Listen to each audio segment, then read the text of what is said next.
Bonjour à tous, bienvenue dans l'écho du mardi 12 février 2019. Et bien, donc la photo du jour d'abord, c'est bien entendu Abdelaziz Bouteflika en Algérie qui doit de nouveau se représenter faute d'un meilleur candidat. Et puis sur les marchés financiers, vous voyez que l'optimisme continue. Alors ce matin, on a eu des données et des informations plutôt optimistes de nouveau sur un accord entre les États-Unis et la Chine. Donald Trump et le président chinois pourraient finalement se réunir donc en mars en Floride, alors que vous voyez que c'est véritablement un marché de flux puisque les entrées d'argent, c'est le graphique de droite, continuent d'affluer notamment sur les pays émergents. On est au plus haut depuis 2011 et quand on regarde les données donc de ce matin, vous voyez que le marché chinois en particulier a dépassé donc une performance de plus de 10% depuis le début d'année. Encore une fois, un marché de flux. Le graphique d'en haut démontre que finalement énormément d'investisseurs étrangers parient de nouveau sur la Chine après une année 2018 très délicate. Et puis de point de vue technique, vous voyez que les indices chinois dépassent une frontière à la hausse qui tente à être confirmée dans les prochains jours. Alors bien entendu, c'est au gré des différents tweets et informations relayées par les négociations de part et d'autre. Mais enfin voilà, il y a plus d'optimisme ce matin. Optimisme aussi relayé par le fait qu'un deuxième shutdown, c'est-à-dire une fermeture administrative du gouvernement américain, pourrait être évité parce qu'il y a plus de consensus entre les démocrates et les républicains, dans un contexte aussi assez important où le dollar regagne de la vigueur. Alors on est à moins de 1,13 dollars pour 1 euro ce matin sur les marchés, et vous voyez que puisque le graphique de gauche c'est finalement le dollar index, donc un indice qui reprend le dollar contre les principales devises, il est en hausse depuis plusieurs jours maintenant, renforçant véritablement la prééminence du billet vert sur les marchés et sur les échanges, et ce mouvement pourrait encore continuer alors et bien entendu des élections européennes qui se profilent pour la fin mai. En tous les cas, contre euro. L'autre point aussi, bien entendu, c'est Theresa May qui va se présenter devant ses députés britanniques.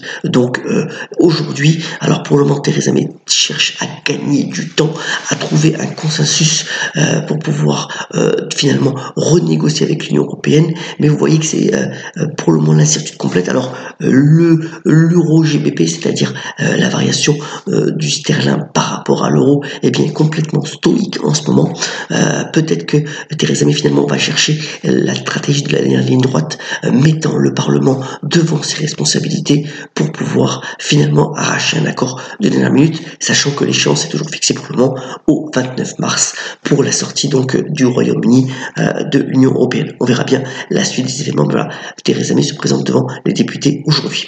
Un reportage intéressant dans le quotidien des Échos sur Vilnius, donc la capitale de la Lituanie, qui veut véritablement se présenter comme une nouvelle capitale de la fintech, donc des startups liées à la finance, pour essayer d'attirer le maximum de boîtes liées à la finance et aux nouvelles technologies, avec un environnement fiscal plutôt intéressant. Donc voilà, Lituanie toujours en bonne position pour essayer d'être à l'initiative de nouvelles innovations pour attirer les start-up liées à la finance. Alors dans les brèves, d'abord les résultats de Michelin ont été, alors c'est le dernier résultat présenté par Monsieur Sénard qui va bien entendu rejoindre Renault. Alors Michelin a plutôt bien résisté au ralentissement économique de fin d'année en misant notamment sur les pneus de spécialité. Vous savez que Michelin avait acheté il y a quelques mois le spécialiste britannique Fenner en faisant une OPA notamment sur les pneus agricoles. Ça lui a plutôt réussi, les résultats sont plutôt bons. Et aussi, Michelin a profité du boom, bien entendu, sur les véhicules SUV, donc des résultats plutôt bons et des perspectives qui restent intéressantes. Alors Michelin avait plutôt pas mal baissé, le rendement sur dividende de l'action est de plus de 4%. Ça pourrait être intéressant de s'intéresser de nouveau à l'équipementier de pneus dans les prochains jours.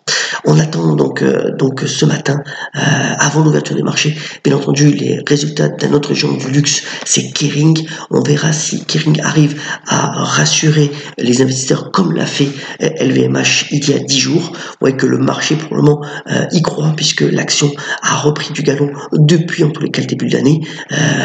On verra la réaction, on verra aussi si les autres marques du groupe commencent à prendre le relais par rapport à Gucci pour finalement continuer à croître sur ce segment assez intéressant de luxe qui porte en ce moment le marché du CAC 40. En tous les cas, l'indice CAC 40. Alors, on aura aussi les résultats de Groupon.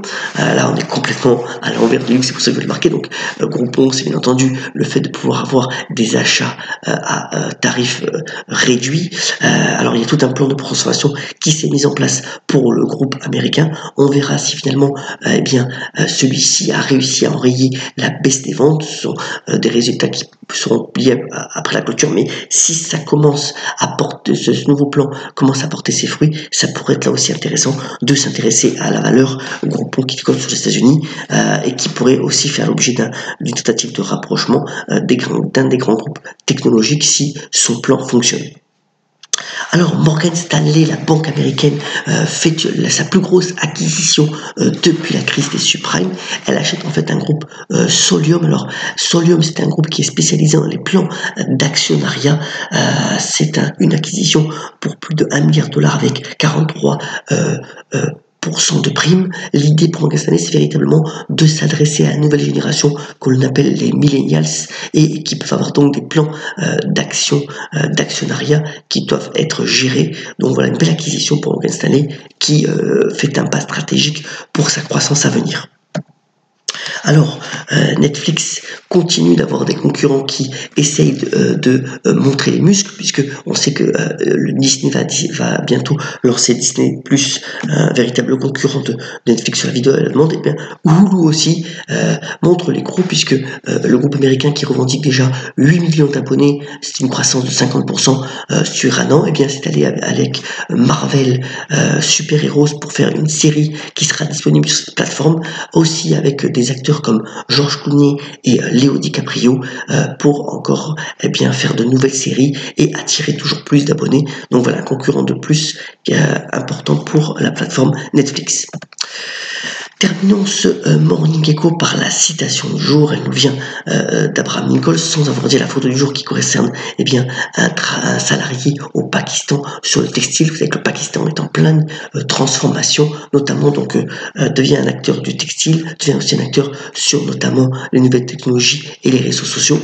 Et donc terminons ce Morning Echo par la citation d'Abraham Lincoln. Vous savez que d'ailleurs le président a été joué par Sir Daniel Day-Lewis, qui lui avait un Oscar.